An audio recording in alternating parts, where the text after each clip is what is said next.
रामायण के 10 रहस्य जो आपने कभी नहीं सुने होंगे। रामायण के कुछ अनसुने तथ्य। रामायण के बारे में हम सभी ने कभी न कभी सुना अवश्य होगा। हमारे मन में रामायण की रचना को लेकर कई सवाल अवश्य उठते रहे होंगे। एक रामायण महाकाव्य महर्षि वाल्मीकि द्वारा लिखा गया था तथा दूसरा रामायण ग्रंथ रामचरितमानस है। टीवी सीरियल में अलग अलग रामायण दिखाई जाती है जिसमें कुछ न कुछ अंतर हमेशा मिलता है। तो आइए आज हम रामायण के कुछ अनसुने बातों के बारे में जानते हैं। 1. रामायण में कुल श्लोक। रामायण महर्षि वाल्मीकि द्वारा लिखी गई थी जिसमें कुल 7 कांड लिखे गए हैं। इन 7 कांडों में 500 उपखंड तथा कुल 24,000 श्लोक है। रामायण में भगवान विष्णु के राम अवतार के जन्म से लेकर उनके वापस नारायण रूप में लौटने तक की कहानी लिखी गई थी। 2. राम की बहन। रामायण के सभी पात्रों से अलग एक ऐसा पात्र भी था जिसका जिक्र किसी ने शायद ही किया हो, और वह पात्र है राजा दशरथ की एक पूरी जो कि राम की बड़ी बहन थी। उनका नाम शांता था और उनको राम की माता कौशल्या ने ही जन्म दिया था। शांता अपने चारों भाइयों से उम्र में काफी बड़ी थी। 3. गायत्री मंत्र। रामायण ग्रंथ में लिखे गए 24,000 श्लोक में हर 1,000 श्लोक का पहला अक्षर को लिखा जाए तो ये गायत्री मंत्र बन जाता है। 4. सीता स्वयंवर का वर्णन। महर्षि वाल्मीकि द्वारा रचित रामायण में सीता स्वयंवर का कोई भी वर्णन नहीं मिलता है। महर्षि वाल्मीकि द्वारा रचित रामायण के अनुसार भगवान श्री राम व लक्ष्मण ऋषि विश्वामित्र के साथ मिथिला पहुंचे, तब विश्वामित्र ने ही राजा जनक से श्री राम को वह शिवधनुष दिखाने के लिए कहा और प्रत्यंचा चढ़ाते समय वह टूट गया।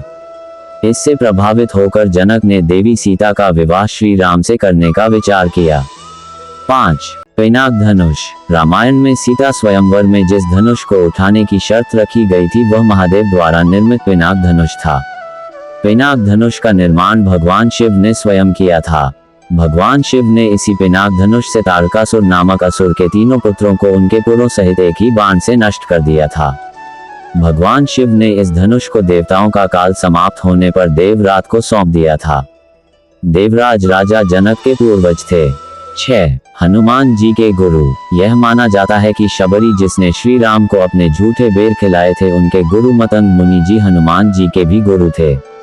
ऋषि मतंग जी ने शबरी को पहले ही बता दिया था कि एक दिन श्री राम अपनी पत्नी को ढूंढते हुए उनके आश्रम में आएंगे और आगे क्या होगा ये भी उन्होंने शबरी को पहले ही बता दिया था।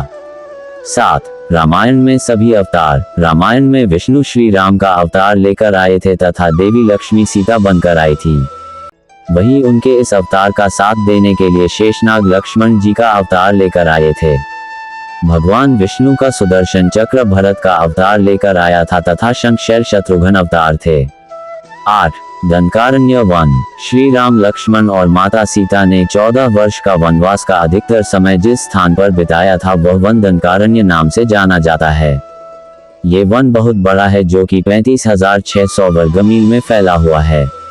9. एकादशी का व्रत। जब श्री राम सुग्रीव की सेना को लेकर समुद्र तट पर पहुंचे तो अथाह समुद्र उनके सामने था। प्रश्न ये था कि उसे पार करके लंका तक इतनी बड़ी सेना कैसे लेकर पहुंचा जाए। इसके लिए श्री राम ने समंदर से रास्ता मांगने के लिए समुद्र की आराधना की और एकादशी का व्रत किया था। 10. श्री राम की आयु। यह माना गया है कि विवाह के समय श्री राम की आयु लगभग 16 वर्ष की थी। मेरी यह जानकारी आपको अच्छी लगी हो तो मेरे चैनल को सब्सक्राइब करें, वीडियो को लाइक करें और कमेंट करें। धन्यवाद। राधे राधे।